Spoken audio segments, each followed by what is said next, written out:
केशव शंकरराव देशमुख, जन्म 8 मार्च 1962, स्थळ सलगरा खुर्द, तालुका मुखेड, जिल्हा नांदेड. केशव देशमुख यांचं प्राथमिक शिक्षण गावातच झालं. पुढे माध्यमिक शिक्षणासाठी नराशाम विद्यालय रातोळी एवढाच पर्याय हाताशी होता. तिथे सुद्धा केशव देशमुख यांनी आपली गुणवत्ता सिद्ध केली. 1976 साली 10वीच्या बॅचमध्ये ते 45% गुण घेऊन उत्तीर्ण झाले. कौतुकाची बाब म्हणजे ते एकटेच उत्तीर्ण झाले. केशव देशमुख यांचं पुढील शिक्षण अहमदपूर, औरंगाबाद, परभणी अशा ठिकाणी पार पडलं. ते M.Com, DBM सुद्धा झाले. एव्हाना डॉक्टर संतुक देशमुख हे परभणीला स्थिरावले होते. डॉक्टर संतुक देशमुख यांच्या देशमुख हॉस्पिटलमध्ये शिक्षण घेतच त्यांनी कामाला सुरुवात केली.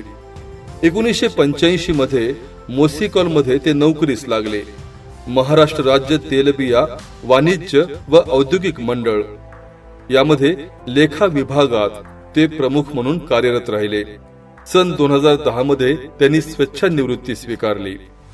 जून 1986 पासून त्यांचं गंगाखेडमध्ये वास्तव्य आहे. स्वेच्छानिवृत्तीनंतर त्यांनी आपला मोर्चा मेडिकल व्यवसायाकडे वळवला. खरं तर शासकीय सेवेत असतानाच सामाजिक कार्याची ओढ त्यांना बसू देत नव्हती. त्याच काळात त्यांनी कामगारांचं यशस्वी नेतृत्व केलं आहे. गंगाखेड शहरात 1997 पासून लॉयन्स क्लबची स्थापना झाली. 2004 ला क्लब अध्यक्ष, त्यानंतर cabinet officer, DGM team member आणि आजपर्यंत सातत्यपूर्ण त्यांनी क्लबचं समर्थ असं नेतृत्व केलं आहे. 1986 म्हणजे ते 14 आणि हे 26, 40 वर्ष आज गंगाखेडमध्ये आहे. आणि त्याच्या व्यक्तित्वाची जी जडणघडण झाली वेगवेगळ्या ठिकाणी, आणि सगळ्यात आमचा गॉडफादर म्हणजे कुमारबाबा डॉक्टर संतुक देशमुख, आमच्या वहिनी चारू वहिनी, हे म्हणजे महाविद्यालय. त्यांनी म्हणजे बराच भाग शिकवला जीवनाचा, सगळ्यांनाच शिकवला. अर्थात केशवदादा तर म्हणजे घरचाच माणूस, त्याच्यामुळे काही विषयच नाही. पण एक तालीम जी म्हणतो की नाही आपण, ती तालीम, प्रतिकूल परिस्थितीमध्ये स्वतःला उभं करणं, स्वतःला सिद्ध करणं, ह्या सगळ्या गोष्टी मला वाटते केशवदादांनी खूप जवळून शिकल्या आणि त्या आत्मसात केल्या. आणि गंगाखेड, आता गंगाखेड हे कोणाचंच गाव नाही आहे तसं पाहायला गेलं तर. सलगरचा गंगाखेडचा कुठंच संबंध नाही. पण तरी तो कसा काय गंगाखेडला त्या मोसिकॉलच्या निमित्तानं गेला, तिथं राहायला लागला, कामगार नेता झाला, कामगारांच्या प्रश्नांवर त्यांनी प्रकाश टाकला, आंदोलन केलं, चर्चा केल्या. म्हणजे हे सगळं करत करत मग लॉयन्स क्लबमध्ये तो म्हणजे सहभागी झाला. परिचय नसलेल्या, आपल्या नसलेल्या एखाद्या शहरामध्ये, एखाद्या गावामध्ये स्वतःला सिद्ध करणं, तो अधिकार प्राप्त करणं आणि आपला चाहता वर्ग निर्माण करणं, आपला क्लास निर्माण करणं, मला वाटते ह्याच्यामध्ये केशवदादाचा हात कोणीच धरू शकत नाही. मी जसं पाहते त्यांची तब्येत तशीच आहे, मेंटेन आहेत स्वतःला. त्यांचा जसा म्हणजे त्यांनी मेंटेन केले तसा त्यांचा स्वभावही आहे. मी त्यांना लग्नात पाहिलं. लग्नात नंतर आम्ही परभणीला गेलो होतो. पूर्वा लहान होती त्या दिवशी देखील आम्ही रात्री, मला वाटते 12-1 वाजले होते, आम्ही परभणीला पोहोचलो. तेवढ्या रात्री गेल्यावर देखील त्यांनी तेवढ्याच उत्साहात दार उघडले, आम्हाला जेवायला खायला विचारले, अंथरण टाकून दिले.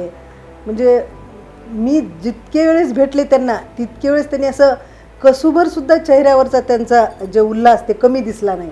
तसं तर त्यानंतर आमच्या वरच्यावर भेटी होत राहिल्या. आम्ही गंगाखेडला गेलो.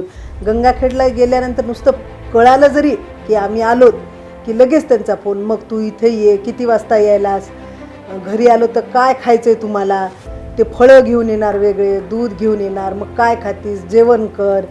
म्हणजे असं हक्काचं, जसं माणूस असते ना, एक हक्काचा माणूस आपल्याला बोलते तशा पद्धतीचं त्यांचं नेहमी स्वभाव आहे. चला बाबा आपण लहान आहेत, ते मोठे आहेत, मग असं आदबशीर मोजकच असं नाही की ते आपलं आहे. मग सलगरच्या गोष्टी विचारणं, कसं आहे काय नाही ना, आम्हाला सलगर हे अजूनही आम्ही आमचं घरच मानतो म्हणले सलगरला. म्हणजे त्यांची एवढी आत्मीयता आहे सलगरबद्दल आणि आमच्याबद्दल. आणि आमच्या इकडे प्रत्येकाला वंसळी ज्यावेळेस बोलतात केशवभाऊजीबद्दल तेवढंच भरभरून बोलतात. यांना तर केशवभाऊजीकडे आता कालचीच गोष्ट आहे, हे जसा कार्यक्रम ठरला तसं 8-10 दिवस झालं आमच्याकडे तीच चर्चा आहे की काय करायचं, कसं करायचं, काय बोलायचं, आपण कसा कार्यक्रम करू शकतो. म्हणजे प्रत्येकाच्या हृदयात केशवभाऊजी आहेत. प्रत्येकांना ते आपलं वाटतात, लहान लेकरांपासून मोठ्या माणसापर्यंत.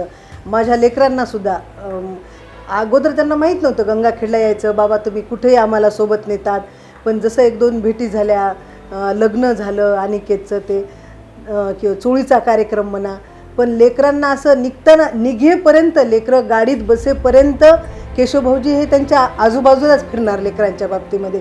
तुम्ही खाल्लात का, तुम्ही जेवलात का, मग तुम्हाला आईस्क्रीम आणू का. म्हणजे असं नाही की बाबा चला आलं तितक्यापुरतंच बोललं सोडून दिलं. ते आपल्या आपण जिथपर्यंत त्यांच्या समोर आहोत ते आपल्या अवतीभोवतीच असतात. हे त्यांचं खूप कौतुक आहे त्यांच्या स्वभावाचं. आणि ते कधी मला तर कधी चिडलेले दिसले नाहीत. नेहमी हसतमुखानं कुठल्याही प्रश्नाचं. कल्पना वहिनी आम्ही बऱ्याचशा लग्नात कार्यात एका ठिकाणी जमतो बसतो, पण प्रत्येक प्रश्नाचं उत्तर ते हसतमुखानंच देणार त्यांना. ते कधी चिडणार नाहीत. हा तर गुण त्यांच्याकडून घेण्यासारखाच आहे प्रत्येकाला. आणि आज 65 वर्ष झाले त्यांना. असेच त्यांचे 75 साजरे हो, सहस्त्र चंद्रदर्शन सोहळा साजरा हो आणि आम्ही सगळ्यांनी मिळून असंच एकत्र येऊ. आजही ते सामाजिक कार्यात स्वतःला व्यस्त ठेवतात. आरोग्य शिबिरे, मोतीबिंदू शस्त्रक्रिया शिबिर, विद्यार्थ्यांना मार्गदर्शन आणि मदत, राष्ट्रीय जनजागृती, धार्मिक उत्सव अशा सर्वच क्षेत्रात त्यांनी आपल्या कार्याचा ठसा उमटवला आहे. गंगाखेड स्वस्त औषधी सेवा जेनेरिक मेडिकल स्टोअर्सच्या माध्यमातून गरजूंना अत्यंत रास्त दरामध्ये औषधी त्यांनी उपलब्ध करून दिली आहेत. ही जनतेची सेवा ईश्वर सेवा ठरली आहे. उन्हाळ्यामध्ये शीतल पाणी देणारी पानपोई असेल, गरजूंना मदत असेल, विद्यार्थ्यांना मदत असेल, केशव देशमुख यांनी कधीही आपला हात आखडता घेतला नाही. त्यांच्या या सामाजिक कार्यात त्यांची अर्धांगिनी प्राध्यापक सौभाग्यवती कल्पना खळीकर यांची समर्थ साथ लाभली आहे. कोणी कोणतंही शहर कोणतंही गाव कोणालाही स्वीकारत नाही. तुम्हाला ते सिद्ध करावं लागतं स्वतःला. आणि मला वाटतं केशवदादांनी ते केलेलं आहे. 40 वर्ष आज गंगाखेडमध्ये केशवदादा आहे आणि दिमाखात आहे, सलगरी देशमुखाच्या शानमध्ये आहे. ते सोपं नाही आहे, पण त्याला मानलं पाहिजे.